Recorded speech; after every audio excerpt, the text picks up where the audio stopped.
সুপ্রিয় শ্রোতা, পাঠ করছি নিমাই ভট্টাচার্যের জনপ্রিয় উপন্যাস মেম সাহেবের চতুর্থ পর্ব। দোলা বৌদি। ভেবেছিলাম ৩-৪ দিনের মধ্যেই এলাহাবাদ বাস শেষ হবে। আশা করেছিলাম কদিনের মধ্যেই ভারতবর্ষের ভাষা সমস্যার একটা হিল্লে হবে। দেশটা এমন একটি স্তরে এসে পৌঁছেছে যে আমাদের কোনো আশায় যেন আর কোনো দিন পূর্ণ হবে বলে মনে হয় না। ভাষা নিয়েও তাই আমাদের আশা পূর্ণ হলো না, এবং আমার এলাহাবাদ ত্যাগ করাও সম্ভব হয়নি। আমি আজকেও এলাহাবাদে আছি, আগামীকালও পরশু আছি, হয়তো আরও কদিন থাকতে পারি। কদিন শুধু টাইপরাইটার খটখট করে প্রায় অ্যালার্জি হবার উপক্রম হয়েছে। তাইতে একটু মুড পাল্টে নেবার জন্য তোমাকে আমার মেম সাহেবের কাহিনী আবার লিখতে শুরু করলাম। নন্দিনীর বিদায়ের প্রায় সঙ্গে সঙ্গে আমার জীবন সংগ্রাম শুরু হলো। তুমি তো জানো, বাংলাদেশটা দুটুকরো হবার সঙ্গে সঙ্গে আমার মতো লক্ষ লক্ষ বাঙালি যুবক যুবতীদের অদিষ্ট টুকরো টুকরো হয়ে গেল। কোনোদিন স্বপ্নেও ভাবিনি কৈশোর যৌবনের সন্ধিক্ষণে এমন করে কাল বৈশাখী দেখা দেবে। ভাবিনি জীবনের সমস্ত দিগন্ত এমনভাবে অন্ধকারে ভরে যাবে। রিপন স্কুল ত্যাগ করে রিপন কলেজে ভর্তি হলাম। সবার মুখেই শুনছিলাম আর্টস পড়লে কোনো ভবিষ্যৎ নেই, সায়েন্স না পড়লে দেশ ও দেশের যুবকদের মুক্তির কোনো উপায় নেই। বাপ ঠাকুরদার সঙ্গে জ্ঞানের পরিচয় থাকলেও 14 পুরুষের সঙ্গে বিজ্ঞানের কোনো সম্পর্ক ছিল না। কিন্তু তবুও আমি বিজ্ঞান সাধনা শুরু করলাম। তবে দেশের অবস্থা এমন অদ্ভুত জটিল হয়েছিল যে বিজ্ঞান সাধনা করে দিন কাটানো সম্ভব ছিল না। লক্ষ্মীর সাধনাও শুরু করলাম। কলেজে গিয়ে লেখাপড়া করা মুখ্য হলেও সকাল সন্ধ্যায় টিউশনি করে রসদ জোগাড় করার কাজটাও কম গুরুত্বপূর্ণ ছিল না। এই দোটানার মধ্যে প্রাণান্ত হবার উপক্রম হয়েছিল। নিজের দিকে ফিরে তাকাবার অবকাশ পাচ্ছিলাম না। ছোটবেলায় কলেজ জীবন সম্পর্কে অনেক রূপকথার কাহিনী শুনতাম। স্কুলে পড়বার সময় তাই অনেক স্বপ্ন দেখতাম ধুতি পাঞ্জাবি পরে হাতে খাতা দোলাতে দোলাতে কলেজে ঘুরে বেড়াচ্ছি। মাস্টারমশাইদের মতো প্রফেসররা অযথা ছাত্রদের বকাবকি করছে না, ক্লাস ফাঁকি দেবার অবাধ স্বাধীনতা এবং আরও অনেক কিছু। আশা করেছিলাম কলেজ জীবন সাফল্যপূর্ণ বৃহত্তর জীবনের পাসপোর্ট তুলে দেবে আমার হাতে। এই বছরের শিক্ষা দীক্ষা সর্বোপরি অভিজ্ঞতা আমার চোখে নতুন স্বপ্ন নতুন আশা এনে দেবে, সম্ভব করে তুলবে তাদের বাস্তব রূপায়ণ। লুকিয়ে লুকিয়ে মনে মনে হয়তো এই আশাও করেছিলাম আমি সার্থক, সাফল্যপূর্ণ ও পূর্ণাঙ্গ মানুষ হয়ে সগর্বে এগিয়ে যাব আগামী দিনের দিকে। সেদিন জানতাম না বাংলাদেশের সব যুবকই কলেজ জীবনের শুরুতে এমনই অনেক স্বপ্ন দেখে, এবং সে স্বপ্ন চিরকাল শুধু স্বপ্নই থেকে যায়। বোধহয় একজনের জীবনেও এমন স্বপ্ন বাস্তব হতে দেখা যায়নি। তবুও বাঙালি ছেলে স্বপ্ন দেখে, স্বপ্ন দেখে হাসিতে গানে ভরে উঠবে তার জীবন পথে চড়াই উতরাই পার করতে সাহায্য করবে, আদর্শবতী জীবন সঙ্গিনী এবং আরও অনেক কিছু। লক্ষ লক্ষ কোটি কোটি বাঙালি যুবকদের মতো হয়তো আমিও এমনই স্বপ্ন দেখেছিলাম কোনো দুর্বল মুহূর্তে। অতীতের ব্যর্থতার ইতিহাস থেকে শিক্ষা নিইনি। পূর্বসূরীদের অভিজ্ঞতা আমাকে শাসন করতে পারেনি, সংযত করতে পারেনি। তবে আমি আমার কল্পনার উড়োজাহাজ উড়িয়ে বেশি দূর উড়ে যাইনি।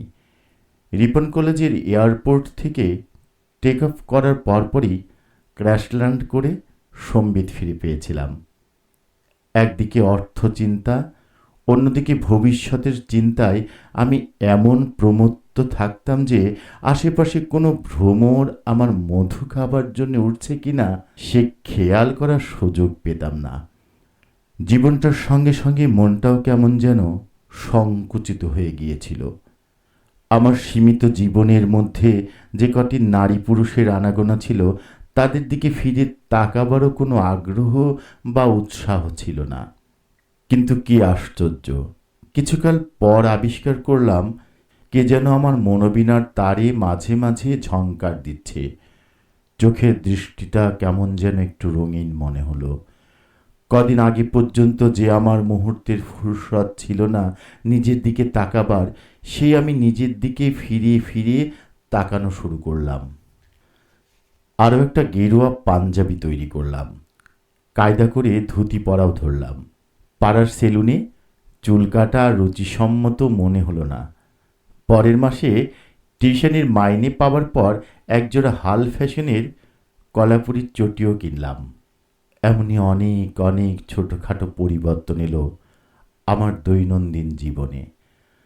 আগে দুটো একটা বই আর খাতা নিয়ে কলেজে যেতাম, এখন বই হাতে করে কলেজে যেতে আত্মসম্মানে বাঁধতে লাগলো। বই নেওয়ার ত্যাগ করে শুধু খাতা হাতে করে কলেজে যাওয়ার নিয়মটা পাকাপাকি করে নিলাম। মোদ্দা কথা আমি এক নতুন ধর্মে দীক্ষিত হলাম। বাসাংশে জীর্ণানি করে আমি এক নতুন আমি হলাম। অদিষ্ট নেহায়েত ভালো, বেশি দূরে এগোতে হলো না, হোঁচট খেয়ে পড়ে গেলাম। আজ আত্মজীবনের সেই রঙিন দিনগুলোর কথা মনে হলে হাসি পায়। সেদিন কিন্তু হাসি পায়নি, মরীচিকাকেই সেদিন জীবনের চরম সত্য মনে করে ছুটেছিলাম। ঘটনাটা নেহায়েতই সামান্য। বারাকপুর, টিটাগড় বা খিদিরপুরের বড় বড় কলকারখানার মতো তখন আমাদের কলেজেও 3 শিফটে হতো।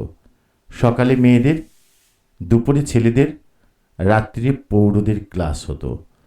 বেথন বা লেডি বাবুর মেয়ের ছাত্রীদের মধ্যে যুবতী কুমারীদের মেজরিটি থাকলেও আমাদের কলেজে মর্নিং সেকশনের চেহারা ছিল আলাদা। নীলিমা সরকারের মতো সদ্য প্রস্ফুটিত গোলাপের সংখ্যা খুব বেশি ছিল না। দেশটা স্বাধীন হবার পর অনেকের সংসারেই আগুন লাগলো। এক টুকরো বস্ত্র আর এক মুষ্টি অন্নের জন্য, রুগ্ন শিশুর একটু পথ্যের জন্য, জীবন ধারণের নিতান্ত প্রয়োজনীয় দাবি মেটাবার জন্য বাংলাদেশের হাজার হাজার লক্ষ লক্ষ গৃহস্থ বধূদের ডালহৌসি স্কোয়ারের রঙ্গমঞ্চে নামাতে হলো। তাই তো এই ডালহৌসি রঙ্গমঞ্চের আসবার পাসপোর্ট জোগাড় করার জন্য অনেক বৌদি আর ছোট মাসিমারাই আবার কলেজে পড়া শুরু করলেন। তাছাড়া আরেক দল মেয়েরা নতুন করে উচ্চশিক্ষা নিতে সে সময় শুরু করলেন। দেশটা স্বাধীন হবার পর অনেক অন্ধকার ঘরেই হঠাৎ বিংশ শতাব্দীর আলো ছড়িয়ে পড়ল।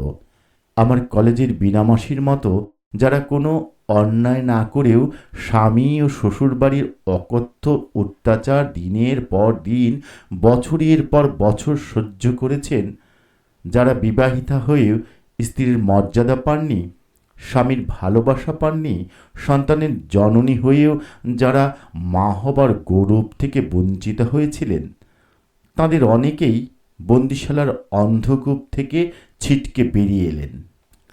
অজানা অজ্ঞাত ভবিষ্যতের সঙ্গে মোকাবেলা করবার জন্য এদের অনেকেই আবার কলেজে ভর্তি হলেন। আমাদের কলেজে অনেকে ভর্তি হয়েছিলেন। দিনের বেলায় হাফ আদর্শবাদী, হাফ ভাবুক, হাফ পলিটিশিয়ান, হাফ অভিনেতা, হাফ গায়ক, হাফ খেলোয়াড়দের সংখ্যাই বেশি ছিল। সন্ধ্যার পর যারা আসতেন তাদের অধিকাংশই Dalhousie, Canning street, Clive street থেকে অধমৃত অবস্থায় ছুটিতে কলেজে আসতেন। 10:15 মেয়েদের ক্লাস শেষ হতো আর ছেলেদের ক্লাস শুরু হতো। আমার ক্লাস কোনোদিন 10:15, কোনোদিন 11টায় শুরু হতো। 10:15 ক্লাস থাকলে ছেলেরা কোনোদিন লেট করতো না, বরং 10টা বাজতেই কমন রুম ছেড়ে 2তলা 3তলার দিকে পা বাড়াতো। 10:15টার সন্ধিলয়ের প্রতি অন্যান্য ছাত্রদের মতো আমারও আকর্ষণ ছিল।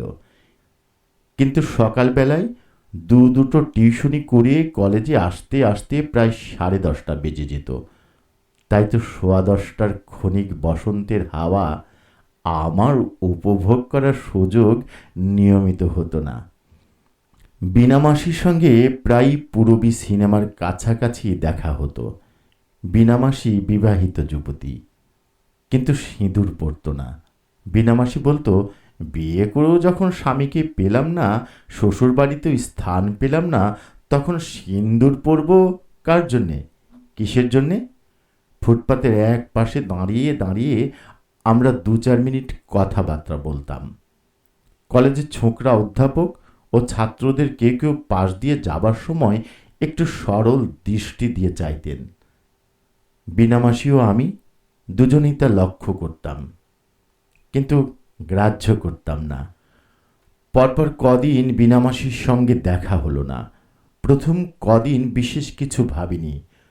পুরো 1 সপ্তাহ দেখা না হবার পর একটু চিন্তিত না হয়ে পারলাম না। অথচ বীণা মাসিদের বাড়ি গিয়ে খোঁজ করব সে সময়ও হয় না। কলেজ শেষ হতে না হতেই আবার টিউশনি করতে ছুটতে হয়। সেদিনও কলেজে আসবার পথে বীণা মাসির দেখা পেলাম না। কিন্তু এই পূরবী সিনেমার কাছাকাছি হঠাৎ একটা জীবন্ত বারুদের ভূত আমার সামনে থমকে দাঁড়ালো। বলল, শুনুন, বীণাদির খুব অসুখ, আপনাকে যেতে বলেছেন।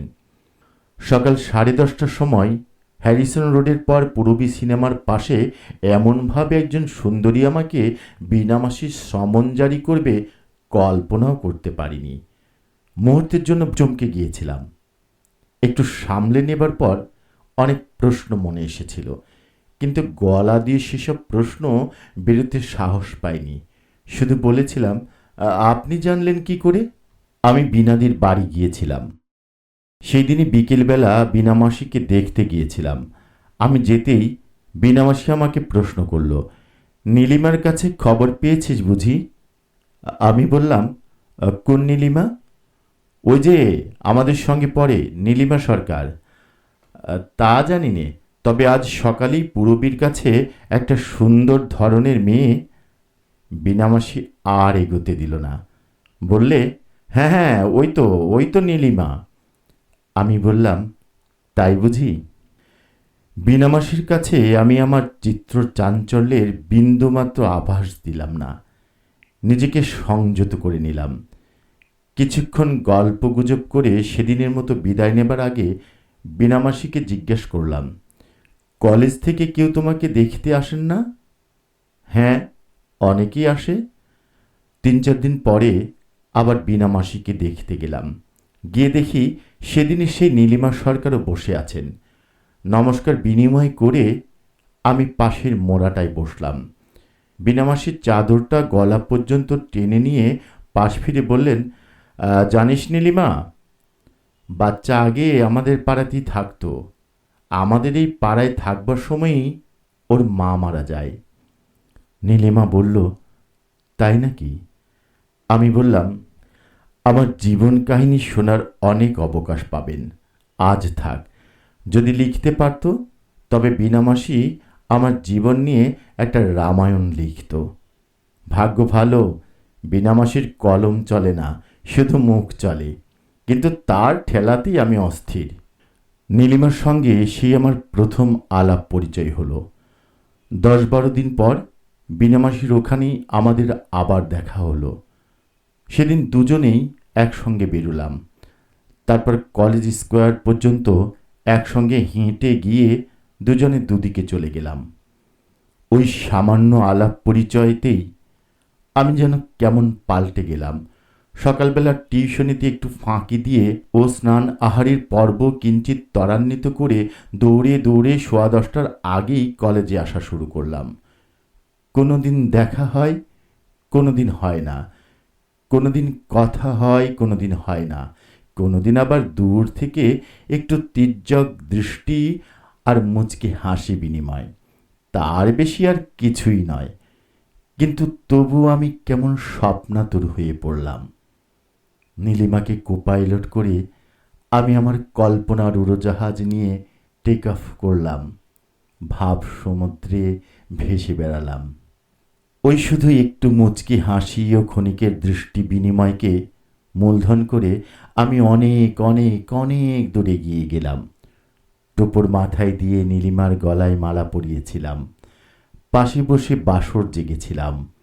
বৌভাত ফুলশয্যার দিন গভীর রাত্রে অতিথিদের বিদায় জানিয়ে আমি নীলিমার ঘরে এসে দরজাটা বন্ধ করলাম। নীলিমার পাশে বসে একটু আদর করলাম। তারপর ধীরে ধীরে উঠে গিয়ে সুইচটি অফ করতে গিয়েই দারুণ শক লাগলো। আমার কল্পনার জাহাজ ক্র্যাশ ল্যান্ড করল।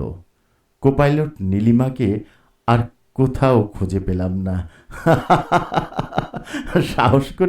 সাহস করে কাউকে কিছু জিজ্ঞাসা করতে পারিনি। মহা উৎকণ্ঠায় দিন কাটছিল। নীলিমাবিহীন জীবন প্রায় অসহ্য হয়ে উঠল। বৈরাগের ভাব মনের মধ্যে মাঝে মাঝেই উঁকি দিতে লাগলো। আর কদিনের মধ্যে খবর না পেলে হয়তো কেদার বদ্রী পথেই পা বাড়াতাম। ভগবান করুণাময়, তাই সে যাত্রায় আর সংসার ত্যাগ করতে হলো না। নীলিমার দেখা পেয়ে গেলাম। দেখা পেলাম বিনামাসির বাড়িতেই। নীলিমার কপালে অতি বড় একটা সিন্দুরের টিপ দেখে বেশ আঘাত পেয়েছিলাম মনে মনে। নীলিমার কপালে অতি বড় একটা সিঁদুরের টিপ দেখে বেশ আঘাত পেয়েছিলাম মনে মনে। প্রথমে ঠিক সহজ হয়ে কথাবার্তাও বলতে পারিনি। নীলিমা বোধহয় আমার মানসিক দ্বন্দ্বের ভাষা বুঝেছিল, তাই সে নিজেই বেশ সহজ সরল হয়েছিল আমার সঙ্গে। জানো দোলা বৌদি, নীলিমার বিয়ে হবার পরই আমাদের দুজনের দূরত্ব হলো। কোনো কাজে কর্মে সাউথে গেলেই কালীঘাটে নীলিমার সঙ্গে দেখা করে এসেছি। নীলিমার স্বামী সন্তোষবাবু আজ আমার অন্যতম বিশেষ বন্ধু ও শুভাকাঙ্ক্ষী। ওরা এখন আহমেদাবাদে আছেন। সন্তোষবাবু একটা বিরাট টেক্সটাইল মিলের চিফ অ্যাকাউন্টেন্ট, এক গাদার টাকা মাইনে পান। নীলিমা আহমেদাবাদের টেগোর সোসাইটির সেক্রেটারি। তোমার বোধহয় মনে আছে, সেবার গোয়া অপারেশনস কভার করে দিল্লি ফেরার পথে দমন গিয়েছিলাম এবং আমি খুব অসুস্থ হয়ে পড়ি। গত্যন্তর না পেয়ে সন্তোষবাবুকেই একটা আর্জেন্ট টেলিগ্রাম পাঠাই। স্বামী স্ত্রী দুজনে ছুটে এসেছিলেন আমাকে নিয়ে যাবার জন্য। 2 সপ্তাহ ওদের সেবা যত্নে আমি সুস্থ হবার পর নীলিমা মেম সাহেবকে আহমেদাবাদ আনিয়েছিল। 2 সপ্তাহ অসুস্থ থাকা সত্ত্বেও কোনো খবর না দেওয়ার জন্য মেম সাহেব ভীষণ রেগে গিয়েছিল। আমি কিছু জবাব দিতে পারিনি। নীলিমা ওর 2টি হাত ধরে বলেছিল, তোমার সেবা পাবার মতো অসুখ হলে নিশ্চয়ই খবর দিতাম। ডক্টর মৈত্রকে জিজ্ঞাসাও করেছিলাম। উনি বললেন, তাড়াহুড়ো করে ওকে আনবার কোনো কারণ দেখি না, একটু সুস্থ হলেই খবর দেবেন। একটু থেমে দুহাত দিয়ে মেম সাহেবের মুখটি তুলে ধরে নীলিমা বলেছিল, তাছাড়া ভাই, আমি বা তোমার দাদাও বাচ্চাকে ভালোবাসি। তোমার অভাব আমাদের দ্বারা না মিটলেও ওর সেবা যত্নের কোনো ত্রুটি করিনি আমরা। মেম সাহেব তাড়াতাড়ি চোখের জল মুছে হাসিতে ভরিয়ে তুলল নিজের মুখটা। বলল, নীলিমাদি, আমি তো আপনাদের দুঃখ দিতে চাইনি, তবে আগে এলে হয়তো নিজে মনে মনে একটু শান্তি পেতাম, তাই আর কি। নীলিমার এগোতে দেয়নি। ওই অধ্যায়ের ওইখানেই সমাপ্তি হলো। তারপর আরও 1 সপ্তাহ ছিলাম আহমেদাবাদে। কাকারিয়ার লেকের ধারে রোজ বেরিয়েছি আমরা। কত আনন্দ, কত হইচই করেছি আমরা। যাজ্ঞে সে কথা। নন্দিনী যখন আমার জীবনে উঁকি দিয়েছিল তখন আমি চমকে গিয়েছিলাম। ভাবতে পারিনি, ভাববার সাহস হয়নি যে একটি মেয়ে আমার জীবনে আসতে পারে বা আমাকে কোনো মেয়ে তার জীবন রথের সারথি করতে পারে। যেদিন নীলিমার দেখা পেলাম সেদিন কি করে এই সংশয়ের মেঘ কেটে গেল জানি না। তবে এই কথা সত্য যে রূপকথার রাজকুমারীর মতো নীলিমার ছোঁয়ায় আমার ঘুম ভেঙেছিল। আমি কৈশোর থেকে সত্যি সত্যিই যৌবনের সিংহ দ্বারে এসে উপস্থিত হলাম। নীলিমার কথা আজ পর্যন্ত কাউকে জানায়নি। এসব জানাবার নয়, এ আমার একান্তই নিজস্ব ব্যাপার। এমনকি নীলিমাও জানে না, হয়তো ভবিষ্যতেও জানতে পারবে না। তবে মেম সাহেবকে বলেছিলাম। মেম সাহেব কি বলেছিল জানো? বলেছিল, সুন্দরী মেয়ে দেখলে যে তোমার মাথাটা ঘুরে যায় তা আমি জানি। আমার মতো কালো কুৎসিত মেয়েকে যে তোমার পছন্দ হয় না সে কথাটা অত ঘুরিয়ে বলার কি দরকার?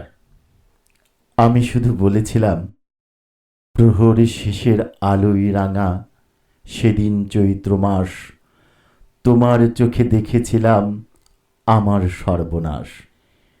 এ সংসারের নিত্য খেলায়, প্রতিদিনের প্রাণের মেলায়, বাটে ঘাটে হাজার লোকের হাস্য পরিহাস, মাঝখানে তার তোমার চোখে আমার সর্বনাশ। একটা চাপা দীর্ঘ নিঃশ্বাস ছেড়ে বলেছিলাম, হ্যাঁ, তোমার পোড়া কপাল, কি করবে বলো? যদি পারো পাল্টে নেবার চেষ্টা করো। দোলা বৌদি, আলোচনার দীর্ঘ না করে মেম সাহেবকে মুচকি হেসে জিভ ভেঙচি কেটে পালিয়ে গিয়েছিলাম। সুপ্রিয় শ্রোতা, পরবর্তী অংশ শুনবার জন্য সাথেই থাকুন। ধন্যবাদ।